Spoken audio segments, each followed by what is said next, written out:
Welcome back to my channel. ఈ వీడియోలో AP TET 2022కి సంబంధించి ఎస్జిటి పేపర్ అనేది షిఫ్ట్ 1లో జరిగిన పేపర్ అనేది ఎక్స్ప్లెయిన్ చేయడం జరుగుతుంది. సో డే బై డే అనేది టెట్ పేపర్స్ పెట్టడం జరుగుతుంది. మిగతా రోజుని ఆల్రెడీ 8th క్లాస్ కంటిన్యూషన్లో ఉంది కాబట్టి మ్యాథ్స్ ఎక్స్ప్లెనేషను ఈరోజు టెట్ పెడితే రేపు 8th క్లాస్ టెక్స్ట్ బుక్ అనేది కంప్లీట్ చేయడం జరుగుతుంది. ఫస్ట్ సైకాలజీ చూద్దాం. ఇది షిఫ్ట్ 1 13/8/2022లో జరిగిన షిఫ్ట్ 1లో జరిగిన పేపర్. ఫస్ట్ బిట్ చూద్దాం. జైవిక వ్యక్తి మానవత్వం గల వ్యక్తిగా మారే ప్రక్రియ. శారీరక వికాసం, జీవ వికాసం, జ్ఞాన వికాసం, సాంఘిక వికాసం. జైవిక వ్యక్తి మానవత్వం గల వ్యక్తిగా మారే ప్రక్రియ సాంఘిక వికాసం. నెక్స్ట్ పర్సోనా అనేది క్రింది ఏ భాషా పదం? పర్సోనా అనేది క్రింది భాషా పదం. పర్సోనా అనేది క్రింది ఏ భాషా పదం అంటే లాటిన్ భాషా పదం. నెక్స్ట్ శిశువు లింగాన్ని నిర్ధారించే క్రోమోజోమ్ జత.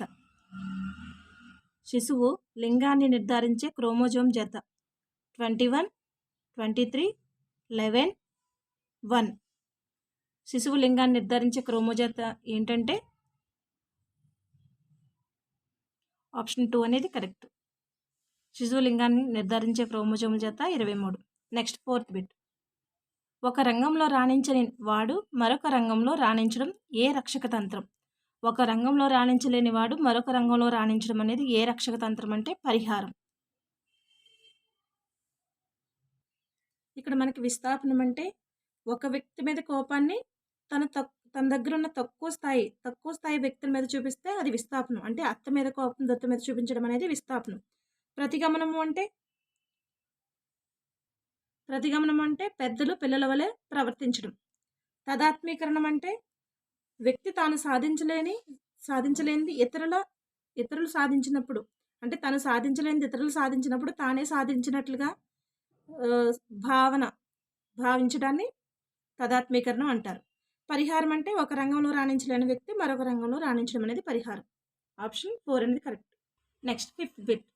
10వ తరగతి చదువుతున్న మంజు తన తోటి విద్యార్థి మీనాతో తనకు ఇంగ్లీష్లో సహాయం చేస్తే నీకు గణితంలో సహాయం చేస్తానని హామీ ఇవ్వడం అనేది కోల్బర్గ్ ప్రకారం ఏంటి? ఫస్ట్ది సహజ సంతోష సహకార నేపథ్య నీతి, విధేయత శిక్ష నేపథ్య నీతి, ప్రజాస్వామిక ఆమోదించబడిన నేపథ్య నీతి, సార్వత్రిక నీతి సూత్రాలు నేపథ్య నీతి. అంటే 10వ తరగతి చదువుతున్న మంజు తన తోటి విద్యార్థి మీనాతో తనకి ఇంగ్లీష్లో సహాయం చేస్తే నీకు గణితంలో సహాయం చేస్తానని హామీ ఇవ్వడం అనేది కోల్బర్గ్ ప్రకారం సహజ సంతోష సహకార నేపథ్య నీతి. ఆప్షన్ 1 అనేది correct. Next sixth bit. National committee for mental health ఏర్పాటు చేయబడిన సంవత్సరం. National committee for mental health ఏర్పాటు చేయబడిన సంవత్సరం 1909. ఆప్షన్ 3 అనేది కరెక్ట్. 1909లో national committee for mental health ఏర్పాటు చేయబడింది. Next 7th bit. మానవ శాస్త్ర పరిశోధనాశాలను స్థాపించిన వారు Rousseau, Francis Galton, John Dewey, Sigmund Freud. Francis Galton అనే ఆయన మానవ శాస్త్ర పరిశోధనాశాలను స్థాపించారు. Next 8th bit. సాధారణ సూత్రాల నుండి సిద్ధాంతాన్ని ఏర్పరచడం అనేది ఆగమన వివేచన, నిగమన వివేచన, సమైక్య ఆలోచన, విభిన్న ఆలోచన.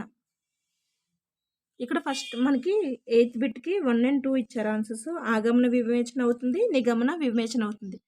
సాధారణ సూత్రాల నుండి సిద్ధాంతాలను ఏర్పరచడం అంటే ఆప్షన్ 1 and 2 అనేది కరెక్ట్. నెక్స్ట్ పిల్లవాడి స్వతసిద్ధమైంది సహజ సామర్థ్యం, వైఖరి, ఆసక్తి, పరిణితి. పిల్లవాడి స్వతసిద్ధమైనది ఏంటి? సహజ సామర్థ్యం. ఆప్షన్ 1 అనేది కరెక్ట్. Next 10th bit. ఉద్దేశపూర్వకమైన పంచుకోబడిన ఆలోచనలే వివేచన అని చెప్పింది ఎవరు? ఉద్దేశపూర్వకమైన పంచుకోబడిన ఆలోచనలే వివేచన అని చెప్పింది Descartes, gates, Bruner, penal. Gates. Next 11th. క్రింది వానిలో ఆలోచనకు తోడ్పడే కారకం కానిది ప్రత్యక్షానుభూతి, ప్రతిమలు, భావనలు, దిశ. దిశ అనేది కరెక్ట్. క్రింది వానిలో ఆలోచనకు తోడ్పడే కారకం కానిది దిశ. ఈ 3 కూడా ప్రత్యక్షానుభూతి, ప్రతిమలు, భావనలు అనేవి ఆలోచనకు తోడ్పడే కారకాలు. కానిదంటే దిశ. నెక్స్ట్ 12ది ధారణా వక్రరేఖలను రూపొందించినది. ధారణా వక్రరేఖలను రూపొందించినది Ebbinghaus, Galton, William James, Thorndike. Option 1 అనేది కరెక్ట్. ధారణా వక్రరేఖలను రూపొందించినది ఎబ్బింగ్హాస్. నెక్స్ట్ 13th 3 సంవత్సరాల పిల్లవాడిని ఎన్నుకుని 10 సంవత్సరాల వచ్చే వరకు బాల్యదశ నిర్మాణం ఎలా జరుగుతుందో అధ్యయనం చేసే పద్ధతి. 3 సంవత్సరాల పిల్లవాడిని ఎన్నుకుని 10 సంవత్సరాలు వచ్చే వరకు బాల్యదశ నిర్మాణం ఎలా జరుగుతుందో అధ్యయనం చేసే పద్ధతి దీర్ఘకాల ఉపగమనం, అడ్డుకోత పద్ధతి, భిన్న సంస్కృతి ఉపగమం, కోటీకరణ పద్ధతి. దీర్ఘకాల ఉపగమం. ఆప్షన్ 1 అనేది కరెక్ట్.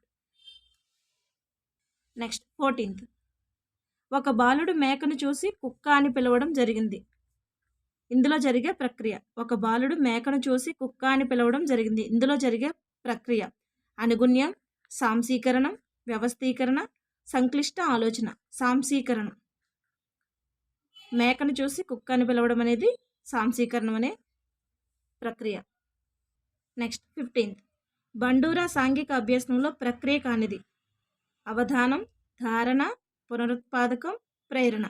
బండూరా సాంఘిక అభ్యసనంలో ప్రక్రియ కానిది ప్రేరణ. ఆప్షన్ 4 అనేది కరెక్ట్. నెక్స్ట్ 16th క్రింది వానిలో గెస్టాల్ట్ వాదానికి చెందినవారు Max Wertheimer, Kohler, Lenin, W C Bagley. Option 4 అనేది కరెక్ట్. డబ్ల్యూసి బాగ్లే అనే ఆయన గెస్టాల్ట్ వాదానికి చెందినవారు. మ్యాక్స్ వర్దిమర్, కోహ్లర్, లెనిన్ అనేవారు గెస్టాల్ట్ వాదానికి చెందినవారు. Next 17th man's search for meaning గ్రంథ రచయిత. మ్యాన్స్ సెర్చ్ ఫర్ మీనింగ్ గ్రంథ రచయిత మైక్ ఐవర్,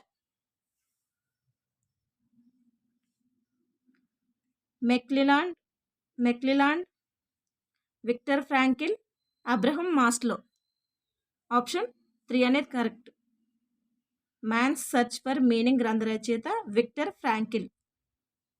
నెక్స్ట్ 18th కార్యక్రమేత అభ్యసనం ఈ నిబంధన సిద్ధాంతం ఆధారంగా ఏర్పడింది. కార్యక్రమేత అభ్యసనం ఈ నిబంధన సిద్ధాంతం ఆధారంగా ఏర్పడింది. శాస్త్రీయ నిబంధనం, కార్యసాధక నిబంధనం, యత్నదోష నిబంధనం, ఉద్దేశపూర్వక నిబంధనం. కార్యసాధక నిబంధనం ద్వారా కార్యక్రమేత అభ్యసనం అనేది ఏర్పడింది. నెక్స్ట్ 19th 20 నుండి 30 సెకండ్లు మాత్రమే ఉండే స్మృతి. 20 నుండి 30 సెకండ్లు మాత్రమే ఉండే స్మృతి స్వల్పకాలిక స్మృతి. దీర్ఘకాలిక స్మృతి అయితే ఎక్కువ కాలం ఉంటుంది. బట్టి స్మృతి అయితే మనం బట్టి పడతాం. ఫర్ ఎగ్జాంపుల్ 2 టేబుల్ 3 టేబుల్స్ అవి బట్టి స్మృతికి గణితంలో బట్టి స్మృతి కిందకి వస్తాయి. క్రియాత్మక స్మృతి అంటే మనం ఏదైనా చేసిన దాన్ని గుర్తుపెట్టుకుంటాం. చేయడం ద్వారా గుర్తుపెట్టుకునేవి క్రియాత్మక స్మృతులు. స్వల్పకాలిక అంటే తక్కువ టైము అంటే సెకండ్స్లో ఉండేది స్వల్పకాలిక స్మృతి. అంటే 20 నుంచి 30 సెకండ్లు మాత్రమే ఉండేది స్వల్పకాలిక స్మృతి. నెక్స్ట్ తెలుగు భాష నేర్చుకున్న వ్యక్తి ఇప్పుడు కన్నడ భాష సులభంగా నేర్చుకోగలడు. దీనిలో గల అభ్యసన బదలాయింపు. తెలుగు భాష నేర్చుకున్న వ్యక్తి కన్నడ భాషను సులభంగా నేర్చుకోగలడు. దీనిలో గల అభ్యసన మొదలంటే అనుకూల బదలాయింపు. ఎందుకంటే తెలుగు భాష నేర్చుకున్నాడు, తర్వాత కన్నడ భాష నేర్చుకోవాలనుకుంటున్నాడు. సో దీనికి అనుకూల బదలాయింపు అనేది ఆన్సర్. నెక్స్ట్ థార్న్డైక్ సిద్ధాంతం యత్నదోష సిద్ధాంతం, సాంప్రదాయిక సిద్ధాంతం, కార్యసాధక నిబంధన సిద్ధాంతం, అంతర్దృష్టి అభ్యసన సిద్ధాంతం. థార్న్డైక్ సిద్ధాంతం ఏది? యత్నదోష సిద్ధాంతం. నెక్స్ట్ ఉపాధ్యాయుని ప్రధాన విధి. పిల్లల శారీరక అభివృద్ధి, పిల్లల మానసిక అభివృద్ధి, పిల్లల సంపూర్ణ అభివృద్ధి, పిల్లల నైతిక అభివృద్ధి. ఉపాధ్యాయుని ప్రధాన విధి ఏంటి? పిల్లల సంపూర్ణ అభివృద్ధి అనేది ఉపాధ్యాయుని ప్రధాన విధి. నెక్స్ట్ 23rd ఉత్సాహపూరిత తరగతి గది లక్షణం కానిది. పిల్లలు కృత్యాలు ప్రయోగాలు చేస్తూ ఉంటారు, పిల్లలు ప్రశ్నిస్తూ ఉంటారు, పిల్లలు ఒకరితో ఒకరు చర్చిస్తూ ఉంటారు, పిల్లలు నిష్క్రియాత్మకంగా వింటూ ఉంటారు. ఆప్షన్ 4 అనేది కరెక్టు. మిగతా 3 కూడా ఉత్సాహపూరిత తరగతి గదిలో ఉండే లక్షణాలు ఏంటంటే పిల్లలు కృత్యాలు చేస్తూ ప్రయోగాలు చేస్తుంటారు, పిల్లలు ప్రశ్నిస్తూ ఉంటారు, పిల్లలు ఒకరితో ఒకరు చర్చించుకుంటూ ఉండేవి ఉత్సాహపూరిత గది యొక్క లక్షణాలు. కానిది ఏంటంటే పిల్లలు నిష్క్రియాత్మకంగా వింటూ ఉంటారు. సో, ఇది ఫోర్త్ ఆప్షన్ అనేది కరెక్ట్. నెక్స్ట్ 24th నేర్చుకోవడంలో పిల్లలు ఎలా వెనుకబడతారు అనే పుస్తకాన్ని రచించిన వారు. నేర్చుకోవడంలో పిల్లలు ఎలా వెనుకబడతారు అనే పుస్తకాన్ని రచించిన వారు Robinson, Victor Frankl, John Dewey, John Holt. నేర్చుకోవడంలో పిల్లలు ఎలా వెనుకబడతారు అనే పుస్తకాన్ని రచించింది జాన్ హాల్ట్. ఆప్షన్ 4 అనేది కరెక్ట్. నెక్స్ట్ 25th బ్యాంకును సందర్శించి బ్యాంకుల విధుల మీద నివేదిక సిద్ధం చేయడం. బ్యాంకును సందర్శించి బ్యాంకుల విధుల మీద నివేదిక సిద్ధం చేయడం. సమస్య పరిష్కార పద్ధతి, ప్రాజెక్ట్ పద్ధతి, ఉపన్యాస పద్ధతి, కంప్యూటర్ ఆధారిత అభ్యసనం. కంప్యూటర్ ఆధారిత అభ్యసనం. మనకు ఆప్షన్ 2 అనేది కరెక్ట్. బ్యాంకును సందర్శించి బ్యాంకు విధుల మీద నివేదిక చేయడం అనేది ప్రాజెక్ట్ పద్ధతి. నెక్స్ట్ 26th అభ్యసన వక్రరేఖలో ఏ దశలో అభ్యసనం స్తంభించడం కనబడుతుంది. అభ్యసన వక్రరేఖలో ఏ దశలో అభ్యసనం స్తంభించబడుతుంది అంటే చాంచల్య దశ, పీఠభూమి దశ, ప్రారంభ దశ, ద్వితీయ దశ. పీఠభూమి దశలో అభ్యసనం అనేది స్తంభించబడుతుంది. నెక్స్ట్ 27th ఎన్ఈపి 2020 ఏ సంవత్సరం నాటికి ప్రీ స్కూల్ నుండి సెకండరీ స్థాయి వరకు 100% స్థూల నమోదు నిష్పత్తి లక్ష్యంగా పెట్టుకుంది. ఎన్ఈపి 2020 అనేది ఏ సంవత్సరం నాటికి ప్రీ స్కూల్ నుండి సెకండరీ స్థాయి వరకు 100% స్థూల నమోదు నిష్పత్తి లక్ష్యంగా పెట్టుకుంది అంటే 2030 నాటికి. 2030 ఆప్షన్ 4 అనేది కరెక్ట్. 28th కంప్యూటర్ స్టోరేజ్ సామర్థ్యంలో 1 kilobyte equal to 1024 bytes. 1 kilobyte అంటే 1 KB. 1 KB equal to 1024 bytes. Next 29th విద్యావేత్తల అభిప్రాయం ప్రకారం క్లిష్టతర వయస్సు అంటే. విద్యావేత్తల అభిప్రాయం ప్రకారం క్లిష్టతర వయస్సు అంటే పూర్వ కౌమార దశ, ఉత్తర బాల్య దశ, పూర్వ బాల్య దశ, శైశవ దశ. ఉత్తర బాల్య దశ. Option 2 correct. నెక్స్ట్ 30 భాషాగ్రహణ యంత్రం. భాషాగ్రహణ యంత్రం అను భావన వీరికి చెందినది. Bandura, Skinner, Chomsky, Kohlberg. Noam Chomsky అనే ఆయన భాషాగ్రహణ యంత్రం భావనకు చెందినవారు. 31లో మనకి పద్యం ఇచ్చారు. క్రింది పద్యాన్ని చదివి ప్రశ్నకు జవాబు గుర్తించండి. నిత్యానిత్యము లెరుగుచు సత్యంబగు దాని తెలిసి సత్కృత్యములన్ నిత్యము చేయుచు దశదిక్తములుగా వెలగమన్న గువ్వల చెన్న. సో ఇక్కడ మనకి పద్యం ఇచ్చి పద్యం మీద క్వశ్చన్స్ అడుగుతారు. ఫస్ట్ ఈ పద్యంలో ఏది తెలుసుకుని మసులుకోమన్నాడు. ఈ పద్యంలో ఏది తెలుసుకుని మసులుకోమన్నాడు అంటే నిత్యము, కృత్యము, స్తుత్యము, సత్యము. సో ఆప్షన్ 4 అనేది కరెక్ట్. సత్యము ఈ పద్యంలో ఏది తెలుసుకుని మసులుకోమన్నాడు అంటే సత్యము తెలుసుకుని మసులుకోమన్నాడు. నెక్స్ట్ సేమ్ పద్యం అదే ఇచ్చి స్తుత్యము అనగా ఏంటని అడిగారు. స్తుత్యము అనగా పొగడునట్లు అంటే పొగుడుతారు. స్తుత్యము అనగా పొగుడునట్లు. సో తర్వాత ఇక్కడ మనకి పాసేజ్ ఇచ్చారు. క్రింది గద్యం చదివి ప్రశ్నకు జవాబు గుర్తించండి. కృతయుగం తరువాత త్రేతాయుగం ఉంది. దాని తరువాత మూడవది ద్వాపరయుగం ఉంది. కలియుగం ఉంది. 4 యుగాల విభజన దేంతో చేసినాం మనం? ధర్మాన్ని బట్టి చేశాం. 4 పాదాలు నడిచింది అంటే 100% ధర్మం ఉన్నప్పుడు కృతయుగం అన్నారు. 75% ధర్మం ఉన్నప్పుడు త్రేతాయుగం అన్నాం. 50% ఉన్నప్పుడు 50% ధర్మం ఉన్నప్పుడు ద్వాపరయుగం అన్నాం. ఇలా 4 వంతులుగా కోసుకుంటూ వచ్చాం. ధర్మం యొక్క ప్రమాణం తగ్గినప్పుడల్లా మనం ఒక యుగం అంటున్నాం. సో ఇక్కడ మనకి క్వశ్చన్ అడిగారు. యుగాల వరుస క్రమం ఏంటి? ఫస్ట్ ఏంటి మనకి? ఫస్ట్ కృతయుగం, తర్వాత త్రేతాయుగం, తర్వాత ద్వాపరయుగం, తర్వాత కలియుగం. సో ఇక్కడ ఏముంది? కృతయుగం. ఆప్షన్ 3 అనేది కరెక్ట్. కృతయుగం, త్రేతాయుగం, ద్వాపరయుగం, కలియుగం. సో ఇదే పాసేజ్ ఇచ్చి మళ్ళీ 34లో ఒక క్వశ్చన్ అడిగాడు. యుగాల విభజనకు ఆధారం.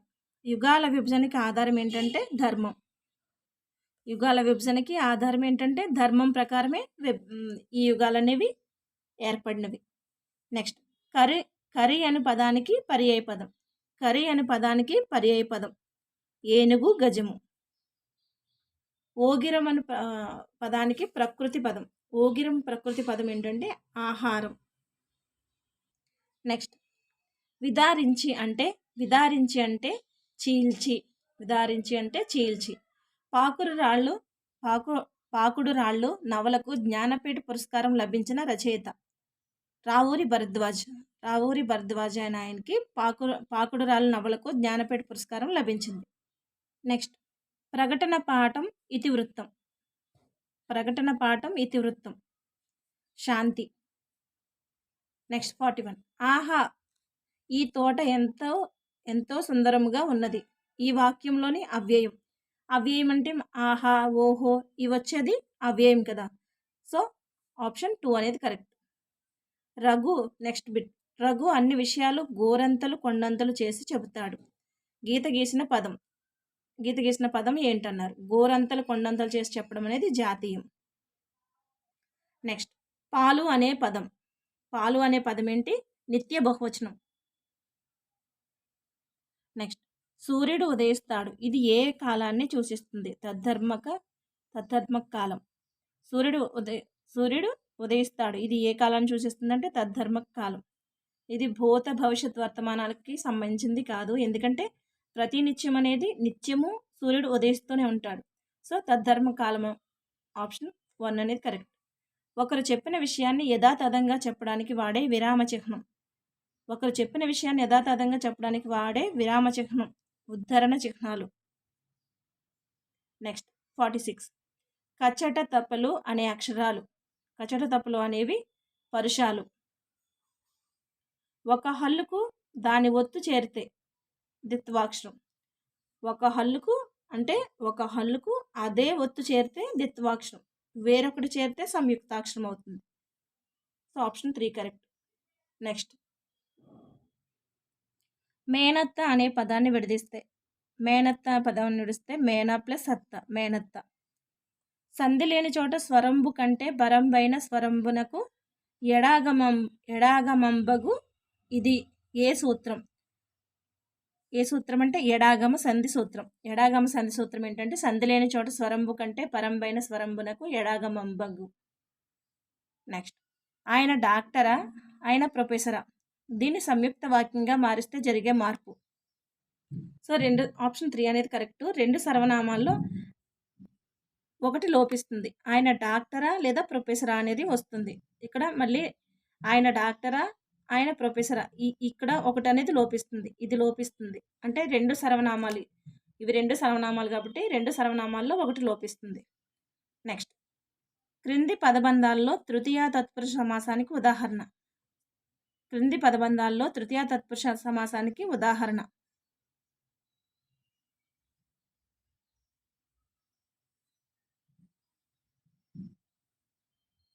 క్రింది పదబంధాల్లో తృతీయ తత్పురుష సమాసానికి ఉదాహరణ అంటే విద్యాధికులు.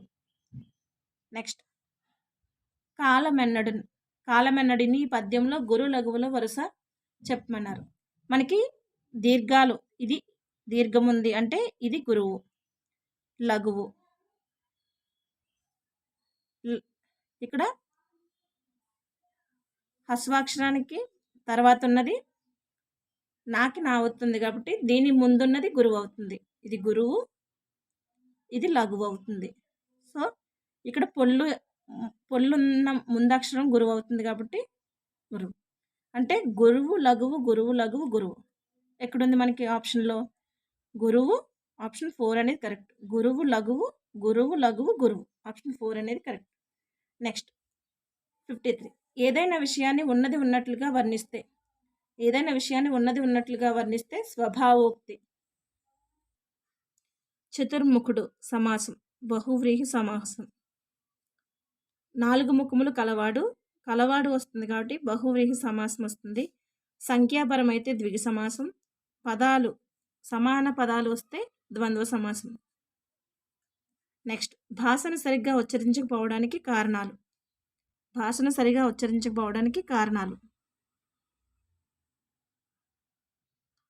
అవతలి వారు మాట్లాడే దాన్ని సరిగా వినలేకపోవడం. భాషను సరిగ్గా ఉచ్చరించకపోవడానికి కారణం ఏంటంటే అవతలి వారు మాట్లాడే దాన్ని సరిగా వినకపోవడం. నెక్స్ట్ కిండర్ గార్డెన్ అనే పదం శిశువుల తోట అని అర్థం. కిండర్ గార్డెన్ అనే అర్థం వచ్చేది శిశువుల తోట. నెక్స్ట్, తరగతి గదిలో ఉపాధ్యాయుడు సమకూర్చలేని సాంకేతిక పరిజ్ఞానం ఈ దృశ్య శ్రవణ ఉపకరణం ద్వారా కలుగుతుంది, టెలివిజన్. నెక్స్ట్, సమగ్ర మూల్యాంకనంలో ఇమిడి ఉన్న 3 అంశాలు: మాపనం, విలువ నిర్ధారణ, అభివృద్ధి పరచడం. సమగ్ర మూల్యాంకనంలో ఇమిడి ఉన్న 3 అంశాలు ఏంటంటే మాపనం చేయడం, విలువ నిర్ధారణ, అభివృద్ధి పరచడం. నెక్స్ట్, ఏ రచనకు ప్రారంభం, కొనసాగింపు, ముగింపు అనే లక్షణాలు తెలియజేయాలి. వ్యాస రచనకు. ఏ రచన కంటే ప్రారంభం, కొనసాగింపు, ముగింపు అనే లక్షణాలు తెలియజేయాలంటే వ్యాస రచన. నెక్స్ట్, ఉత్తమ వాచిక లక్షణాల్లో ఇది అంతర లక్షణం, అందమైన ముద్రణ. ఉత్తమ వాచక లక్షణాల్లో ఇది అంతర లక్షణం అంటే అందమైన ముద్రణ. సో ఇక్కడి వరకు తెలుగు వరకు కంప్లీట్ అయింది. మిగతా ఇంగ్లీష్, మ్యాథ్స్, ఈవీఎస్ అనేవి నెక్స్ట్ వీడియోలో అప్లోడ్ చేస్తాను. Thank you. ఈ వీడియో కనుక మీకు నచ్చితే లైక్ చేసి సబ్స్క్రైబ్ చేయండి, వీలైతే షేర్ చేయండి. సో ప్రీవియస్ బిట్స్ అనేవి మనకి ఇప్పుడు ప్రజెంట్ జరుగుతున్న ఏపీ టెట్లో చాలా ఇంపార్టెంట్ కాబట్టి అందరూ బాగా ప్రాక్టీస్ చేయండి.